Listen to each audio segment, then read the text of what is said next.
Hello আমার দুষ্টু প্রিয় মিষ্টি বন্ধুরা তোমরা সকলে কেমন আছো? আশা করি তোমরা সকলে অনেক অনেক ভালো আছো। বন্ধুরা তোমাদের জন্য নতুন একটি গল্প নিয়ে চলে আসলাম। বন্ধুরা গল্পটি শেষ পর্যন্ত দেখলে আপনাদের দাঁড়িয়ে যাবে, আপনারা হাতের কাজ করতে বাধ্য হবেন। চলুন বন্ধুরা কথা না বাড়িয়ে গল্পটি শুরু করি। আজ রাতে আমার ঘুম হবে না তা আমি ভালো করেই জানি। এটাই কি হওয়ার ছিল? আমি যাকে ভালোবাসি সে অন্য কাউকে ভালোবাসে। আচ্ছা, আমারও তো কোনো ভুল হতে পারে আবির ভাইয়া কাউকে ভালোবাসে না, কিন্তু আমি নিজের কানকে কি করে অবিশ্বাস করি? আসলেই কি প্রেমে পড়লে মানুষের বুদ্ধি লোপ পায় নাকি বৃদ্ধি পায়? আমার ক্ষেত্রে কোনটা হচ্ছে আমি আর কিছু ভাবতে পারছি না। বুক ফেটে কান্না করতে মন চাচ্ছে, কিন্তু মা পাশে থাকায় কান্নাও করতে পারছি না। এত রাতে কান্না করলে মা কি ভাববে? রাতে কখন ঘুমিয়ে পড়েছি জানি না। সকালে মায়ের ডাকে ঘুম ভেঙে গেল। আমি বিছানা থেকে উঠতেই আম্মু বকা দিয়ে বলতে লাগল, জমিদারের বেটির ঘুম কি আজ ভাঙবে? হিমা কখন উঠে পড়তে বসে গেছে, আর একে দেখো এখনও পরে পরে ঘুমাচ্ছে। একে দেখলে কে বলবে যে কিছুদিন পর এর ইন্টার পরীক্ষা? আমার হয়েছে যত জ্বালা। এত বড় মেয়ে না তো কোনো কাজ পারে আর না তো পড়াশোনা। আমি বিছানা থেকে নেমে মায়ের কথায় কান না দিয়ে বাথরুমে চলে গেলাম। এটা মায়ের রোজকার লেকচার।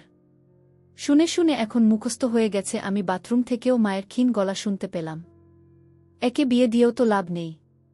শ্বশুরবাড়ির লোকজন বলবে যে মা কি শিখিয়েছে। তোর বাপকে বলিস কয়েকটা কাজের লোক ঠিক করে রাখতে। বিয়ের সময় তাদেরকেও তোর সাথে পাঠিয়ে দেবে। আর না হলে এখন থেকেই পড়াশোনা বাদ দিয়ে কাজকাম কিছু শিখে নে, কাজে লাগবে। কথাগুলো বলতে বলতে আমার বিছানা ঠিক করতে লাগল। আমিও সহজে বের হচ্ছি না। বের হলেই লেকচার আবার শুরু হয়ে যাবে। মা রুম থেকে বের হয়ে যেতেই আমি বাইরে আসলাম। ফ্রেশ হয়ে মাকে দেখানোর জন্য হলেও একটু পড়তে বসলাম, না হলে আবার শুরু করে দিবে। কলেজ যাওয়ার সময় আবির ভাইয়াকে অনেক খুঁজলাম, কিন্তু কোথাও দেখতে পেলাম না। হিমার থেকে জানতে পারলাম যে আবির ভাইয়া নাকি আজকে সকালেই চলে গেছে। শুনে আমার বুকের ভেতরটায় কেমন হুহু করে উঠল। আবির ভাইয়া আজকেই কেন চলে গেল? তার মানে সে তার ভালোবাসার মানুষটির সাথে আজকের দিনটা কাটাতে চায়। আমি আর কিছু ভাবতে পারছি না। আবির ভাইয়াকে নিয়ে, তাকে নিয়ে যতই ভাবছি আমার মনের ভেতরটা ততই অস্থির হয়ে উঠছে। অভিক ভাইয়াও নাকি আজকেই চলে যাবে, এটাও হিমার থেকেই জানতে পারলাম। অভিক ভাইয়ার কারেন্ট অ্যাফেয়ার্স হচ্ছে হিমা। সব খবর ওর কাছে থাকে। পুরো রাস্তা হিমা বকবক করে যাচ্ছে, অথচ আমি চুপ আছি দেখে হিমা জিজ্ঞেস করল, কিরে তুই আজ এমন চুপ করে আছিস কেন? অসুস্থ নাকি? আমি মুখে হাসি আনার ব্যর্থ চেষ্টা করে বললাম, না তো, আমি অসুস্থ থাকলে কলেজে যেতাম নাকি? তুই চিনিস না আমাকে। আসলে আমি তো অভিক ভাইয়াকে দেওয়া চিঠিটা নিয়ে চিন্তিত আছি। না জানি অভিক ভাইয়া কি ভাববে। আদৌ তোকে চিনতে পারবে কি না? আচ্ছা, তোকে না চিনতে পারলে তো ক্ষতি নেই, কিন্তু যদি তোকে চিনে ফেলে আর চাচা বা আবির ভাইয়াকে ব্যাপারটা বলে দেয়? তোর এসব নিয়ে চিন্তা হচ্ছে না? আমার কথা শুনে হিমারও বোধহয় অন্তরাত্মা শুকিয়ে গেল। ও ভয়ার্ত চোখে আমার দিকে তাকিয়ে বলল, তুই আমাকে সাহস দিবি কি আরও ভয় পাইয়ে দিচ্ছিস? আমি তো এসব ভেবেই দেখিনি। আবির ভাইয়াকে এই ব্যাপারে বললে তো আমাকে কুরবানি করে ফেলবে।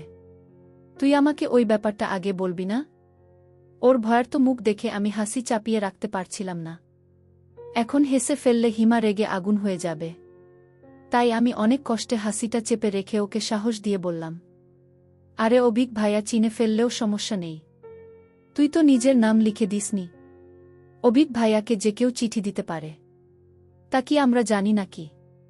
হিমা কিছুটা স্বাভাবিক হয়ে বলল, কিন্তু চাচি যদি বলে দেয় যে কাল উনাদের বাড়িতে শুধু আমরাই গিয়েছিলাম, তখন? আমার তো ভয় এখনই কলিজা শুকিয়ে যাচ্ছে। আমি ব্যাগ থেকে পানির বোতল বের করে ওর দিকে এগিয়ে দিয়ে বললাম, আচ্ছা চিন্তা করিস না। ধরা পড়লেও বলে দিব যে কেউ একজন আমাদের কাছে চিঠিটা দিয়েছিল অভিক ভাইয়া পর্যন্ত পৌঁছে দিতে। আমরা দিয়েছি, আর কিছু জানি না। কে চিঠি দিয়েছে তা বলা যাবে না। তারপর হিমাকে কিছুটা শান্ত করে নিয়ে আমরা কলেজ অবধি পৌঁছালাম। আজ সারাদিন আমার কানে শুধু আবির ভাইয়ার বলা কালরাতের কথাগুলোই বাজতে লাগল। যাই করি না কেন ঘুরে ফিরে শুধু ওই কথাটাই মনে হতে লাগল। হিমা নিজেও অভিক ভাইয়াকে নিয়ে চিন্তিত ছিল, তাই আমার দিকে আর নজর না দেওয়ায় আমিও বেঁচে গেলাম ওর জেরা থেকে। হিমা এখন মনে প্রাণে চাইছে যে আমরা কলেজ থেকে ফেরার আগেই যেন অভিক ভাইয়া চলে যায়। হিমার দোয়াটা মনে হয় আল্লাহ কবুল করেছিল। আমরা পৌঁছেই দেখলাম যে অভিক ভাইয়ার মা মানে আমাদের বড় চাচি আমার মায়ের সাথে গল্প করছে, আর উনার থেকেই জানতে পারলাম যে অভিক ভাইয়া চলে গেছে। বেচারি হিমা একদিক দিয়ে খুশি হল যে অভিক ভাইয়া চিঠি সম্পর্কে কাউকে কিছু বলেনি, কিন্তু অভিক ভাইয়াকে আবার অনেকদিন দেখতে পাবে না বলে দুঃখ পাচ্ছিল। ইন্টার্নি শেষ না করে নাকি অভিক ভাইয়া আর বাড়ি আসবে না সহজে। এটাও হিমার মুখেই শুনেছি। ও যে এত খবর কিভাবে পায় আমি তাই বুঝি না। পুরো একটা সিসিটিভি ফুটেজ। আমার তো এখন সন্দেহ হচ্ছে এটা ভেবে যে অভিক ভাইয়া চিঠিটা আদৌ দেখেছে। তো হিমা তো বলল যে চিঠিটা ও অভিক ভাইয়ার বইয়ের মধ্যেই রেখেছিল, তাও আবার যে বইটা সামনে ছিল। অভিক ভাইয়া তো বই না পড়ে থাকার মানুষ না। তাহলে কি চিঠিটা দেখেও পড়েনি? নাকি পড়েও হিমাকে চিনতে পারেনি? না চিনতে পারলেই ভালো। এসব ভাবতে ভাবতে রুমের দিকে পা বাড়ালাম। আমি রুমে ঢুকেই একটা নতুন ডায়েরি দেখতে পেলাম। আমি ব্যাগটা নামিয়ে ডায়েরিটা উল্টেপাল্টে দেখতে দেখতে বাইরে এসে মাকে জিজ্ঞেস করতেই মা বলল, অভিক ডায়েরিটা দিয়েছে তোকে আর হিমাকে নাকি পরীক্ষার জন্য গিফট করেছে। তোদের পরীক্ষার আগে হয়তো আর আসবে না, তাই দিয়ে গেল গো। আমি ডায়েরি উল্টাতে গিয়ে শেষের দিকে কিছু লেখা দেখতে পেলাম। আমি তাড়াতাড়ি রুমে গিয়ে লেখাগুলো পড়া শুরু করলাম। আমি অভিক।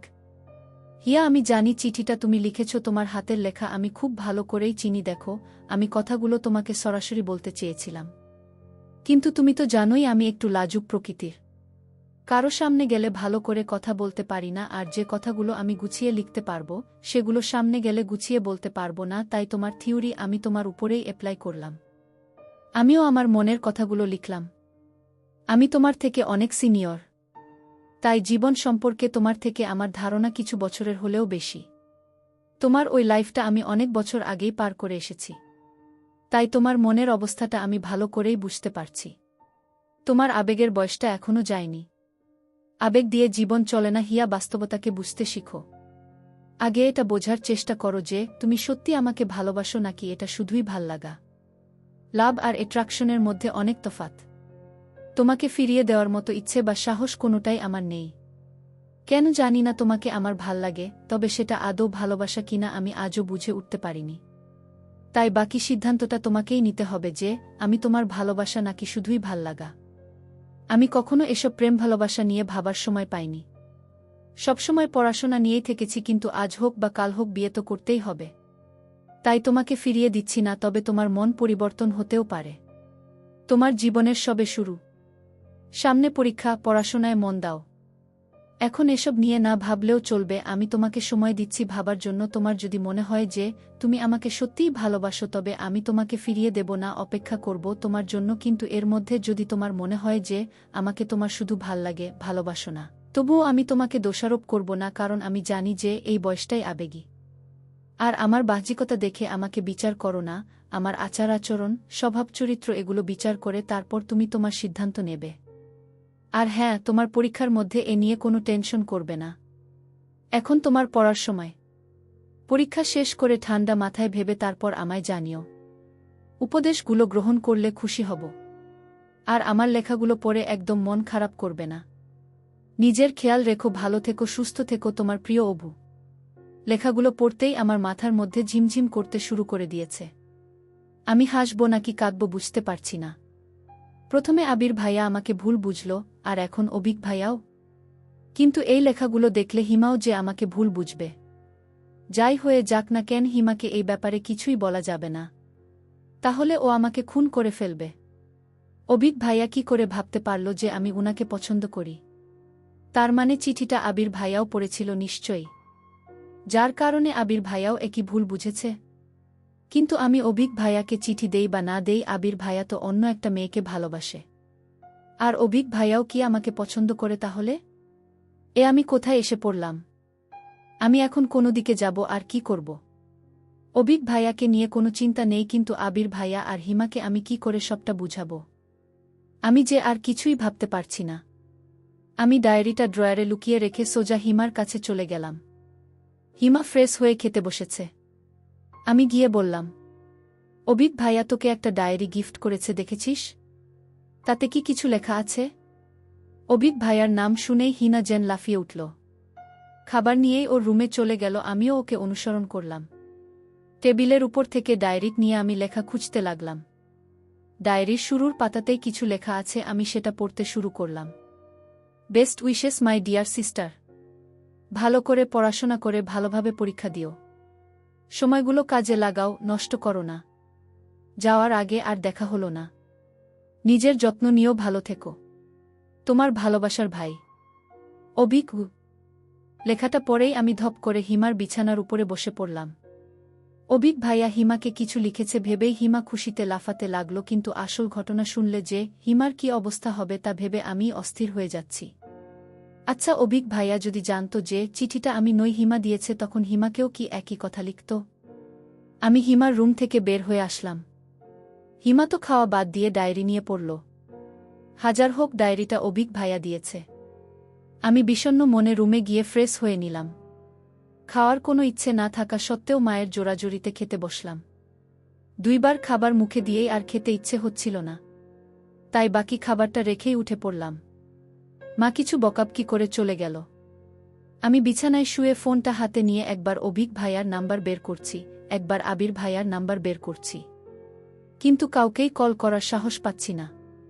কল করে কি বলবো তাই ভেবে পাচ্ছি না। আমি এমনিতেও ফোনে কথা কম বলি, আবির ভাইয়ার সাথে যাও বা টুকটাক কথা হয়, অবিক ভাইয়ার সাথে ফোনে কথা হয় না বললেই চলে, ভাইয়াও কল করে না আর আমিও না।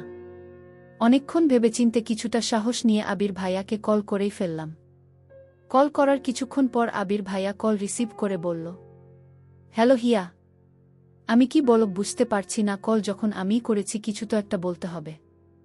আমি আমতা আমতা করে বললাম, আবির ভাইয়া, কোথায় আপনি? আমি মাত্র পৌঁছালাম বাসায়, কিছু বলবি? না মানে ভালোভাবে গেছেন তো? হুম। আর কিছু বলার থাকলে বল। আমি খুব টায়ার্ড, বুঝতেই পারছিস, মাত্র আসলাম রুমে। আমি তাড়াতাড়ি করে কল কেটে দিলাম। আর কিছু বলার ইচ্ছেটা আমার মরে গেছে, একটু ভালো করে কথা বললেও পারত। আমি কল কেটে দেওয়ার পর আবির ভাইয়া আরও 2 বার কল করল। আমি রিসিভ করলাম না। রিসিভ করে কী বা বলবো? এরপর ভাবছিলাম যে অবিক ভাইয়াকে কল করে সব সত্যটা বলে দিব যে চিঠিটা আমি লিখলেও আমার জন্য নয়, হিমার জন্য লিখেছিলাম। কিন্তু